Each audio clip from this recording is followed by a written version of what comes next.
Bien, aprovechando que está todavía en Lima, pero que ya de aquí se va directo al aeropuerto, ha estado algunas semanas por temas de trabajo. José González, el gerente asociado de GSG Advisors y nuestro permanente informador desde los Estados Unidos, está aquí con nosotros. Buenas noches y bienvenido, José. Encantado, Oscar, un placer siempre. José, la semana pasada hablamos de First Quantum, hablamos del anuncio de Antamina, todo lo que han confirmado ahora nuestros invitados.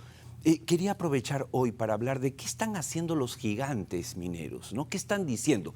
Hace algunas semanas, recuerdo, hablamos de lo que dijo el presidente de BHP, ¿no? Que iba a hacer y que debía hacer. Por eso queríamos tocar ese tema contigo ahora. Bloomberg dijo hace unas semanas, Oscar, que el año pasado ha sido un año extraordinario para las industrias extractivas por los resultados de las cotizaciones de los minerales y del petróleo y gas.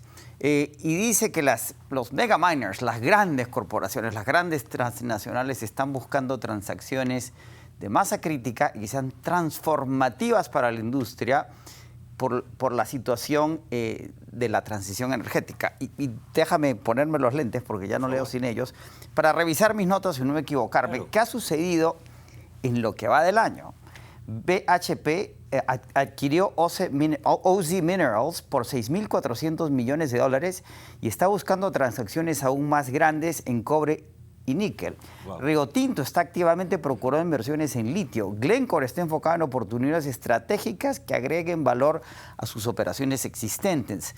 Ma'aden, la que es la compañía estatal minera saudí, se ha unido al Fondo de Riquezas Soberanas de Arabia Saudita y ha anunciado el lanzamiento de un megafondo con un capital inicial de $3.200 millones enfocado en hierro, cobre, níquel y litio, cuyo primer objetivo es comprar el 20% de la nueva división de Vale, que se va a enfocar en cobre y níquel en Brasil.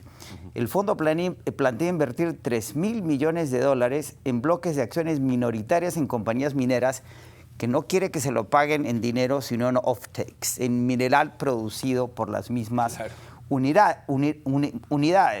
Las minerías mayores están considerando incrementar su producción en cobre vía expansiones y exploración en nueva producción. De ahí que no sorprenda que First Quantum haya ya oficializado su alianza con Rio Tinto. No, y además mencionaste a BHP, mencionaste a Glencore dentro de los gigantes mineros, y estos son dos de los accionistas de Antamina que la semana pasada, y lo comentamos contigo también aquí en el programa anterior, han comprometido aumentar la inversión a $2.000 millones para prolongar la vida de Antamina al 2036. O sea, vamos, no queremos caer en el autobombo, pero José, en este programa contigo, hace más de un año, estamos diciendo lo que hoy está pasando, o sea, tal cual. Y no es porque uno sea divino, sino porque hay investigación de por medio. O sea, se está confirmando todo lo que se había ido diciendo en este programa en el año anterior. Lo habíamos mencionado el año pasado cuando hablamos de aquel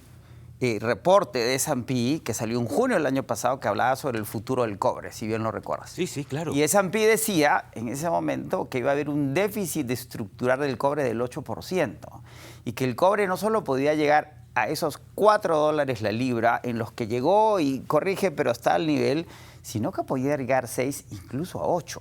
Y hay proyecciones privadas que van mucho más allá.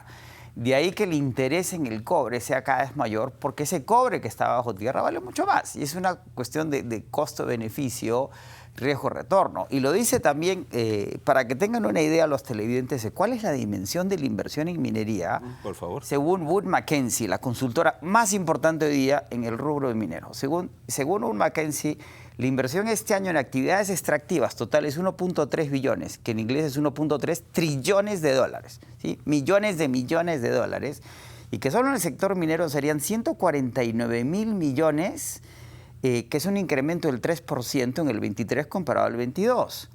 Según el presidente de la consultora, la inversión en generación de energía de bajo carbono necesita que se duplique en el corto plazo la inversión, manteniéndose a ese doble hacia adelante. Y si bien este incremento del 2023 del 5% parece marginal, si lo comparamos al 2021 es del 26%. Y va a seguir, es decir, se ha duplicado 25%, va a subir 5% y va a seguir subiendo más o menos hacia adelante. Y para que entendamos también, hablando del Congo, que nos encanta hablar del Congo, lo que acaba de decir Henry Luna, el INGEMET acaba de publicar su número de producción del año pasado en el Perú, 2.44 millones de toneladas métricas, no son las 2.2 del Congo, seguimos siendo el segundo productor.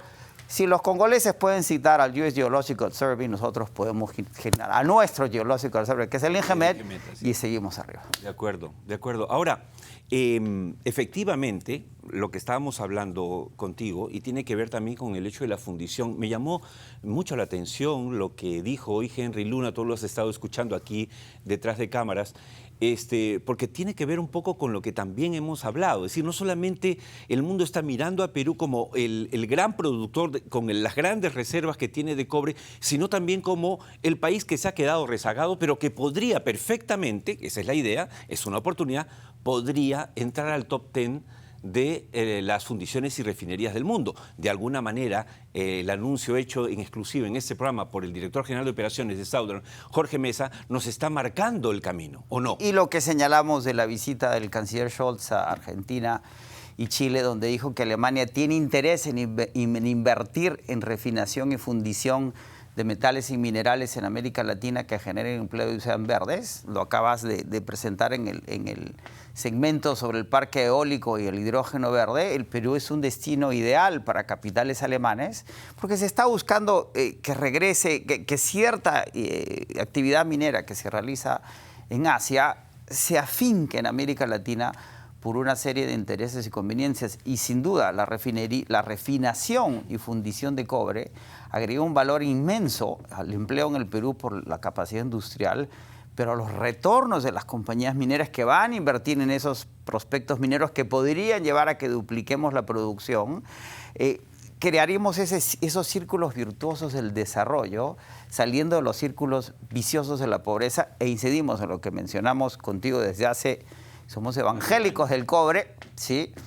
Que el cobre es el abono para el desarrollo peruano. Además, porque toda esta discusión, de lo que habla Wood Mackenzie, lo que habla Bloomberg, de lo que hablan todas las mineras, es que el cobre es el metal de la transición energética y la electrificación. Lo que dice Wood Mackenzie, además, que en estos cálculos de inversión no está calculado la electrificación per se. Y no hay cálculos en toda la industria lo que significa el cableado, que significa crear energías alternativas. Y eso sigue demandando cobre. Es decir, la demanda del cobre aparece a esta altura, más o menos infinita, y lo has mencionado tú en el programa.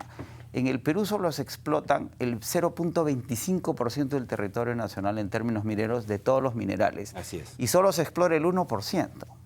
Los prospectos son inmensos. Y si entendiéramos eso, y si entendiéramos, como siempre hemos mencionado, que la minería en el Perú tiene que ser del nivel canadiense y no del congolés, ¿sí? El Perú deberíamos concebirnos como un país minero. De terminar, uno, cuando hablamos del cobre, efectivamente hay gente que está muy preocupada en las fluctuaciones, pero algo que creo debe quedar claro, pero corrígeme si yo estoy leyendo mal, es que no debe importarnos tanto la fluctuación del cobre, sino la demanda asegurada en el mundo. Correcto. Y todos los expertos del mundo, los que tú testeas permanentemente en Nueva York, todos dicen que no hay forma, a menos que caiga un meteorito y nos moramos todos, que esa demanda siga creciendo. ¿Por qué? Porque incluso, recordaba una cifra que nos diste, que hay un faltante haciendo producir a todas las minas de cobre del mundo de 1 millón o algo así, o de 5 millones de toneladas de cobre que nunca podrían ser llenadas, ¿no es cierto? Satisfechas con esa producción. ¿Es así? Correcto. Además hay que recordar por qué el cobre es tan importante. Porque el cobre en la transición energética es como la harina en las tortas. Sin harina no hay torta. Todos los otros metales, particularmente lo que se llaman los 4 fantásticos, cobre, cobalto, litio y zinc, son partes de las baterías o generadores, etcétera, pero el cobre está presente en absolutamente todas las actividades vinculadas a la transición energética. De ahí que el cobre sea fundamental y de que no haya suficiente cobre minable, la palabra clave sigue siendo minable. Hay más reservas de cobre en Australia, pero están en lugares inhóspitos. Nuestro cobre, si ves el corredor del cobre, está a lo largo de una infraestructura que permite ser minado, explotado, refinado, si llegamos a ese siguiente paso, a valores comerciales viables. Ahora, tú estás en Nueva York hace 30 años, pero no estás teorizando sobre la minería peruana.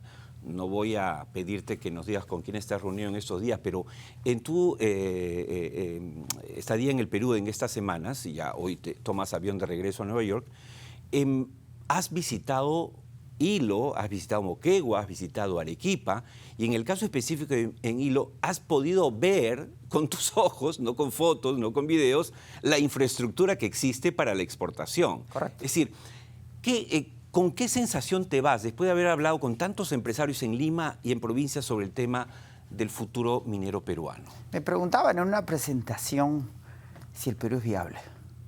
Yo le decía, ¿cómo no va a ser viable con 30 millones de personas exportando, olvidémonos de la minería, 500 millones de dólares al año en uvas frescas? 500 millones, eso es la mitad de 1.000 millones, uvas frescas, ¿sí? Primer exportador de uvas frescas en el mundo.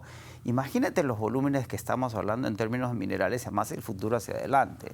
Si llegamos a acuerdos políticos mínimos, a entendimientos sociales, a los que ya deberíamos llegar, porque con $4 la libra, la pérdida de no explotar ese cobre es muy grande y el beneficio para las compañías privadas, el Estado y las comunidades locales de la explotación de ese cobre en condiciones justas para todas las partes son mucho más grandes. Creo que hay nuevos aires, hay una sensación de que el futuro es muy prometedor, hay un entendimiento de las autoridades regionales, municipales, de las compañías mineras, y creo que empieza a haber una conciencia más allá del sector minero. Hay sectores que ignoran la dimensión del sector minero. Creo que la importancia de Tierra Adentro y todos aquellos que difunden la información minera contemporánea y lo que significa para el Perú. Esta es una economía de 270.000 millones de dólares. Ya era en los 80 de 26.000. Con Alan García 1. 26.000 a 270.000. En el Perú podemos pensar que esta es una economía que podría llegar a 400.000 millones de dólares en más o menos 20 años. Ya en esos estándares empezamos a aspirar al desarrollo. Es un país minero, petrolero, gasífero y además lo que tú dijiste. Agroindustrial. Agroindustrial. Yes. O sea, ¿qué nos falta? Nada. Decidirnos. Industrializarnos alrededor de esas industrias. Así es. Gracias. Buen viaje de retorno a Nueva York. Muchas gracias por haber estado con nosotros.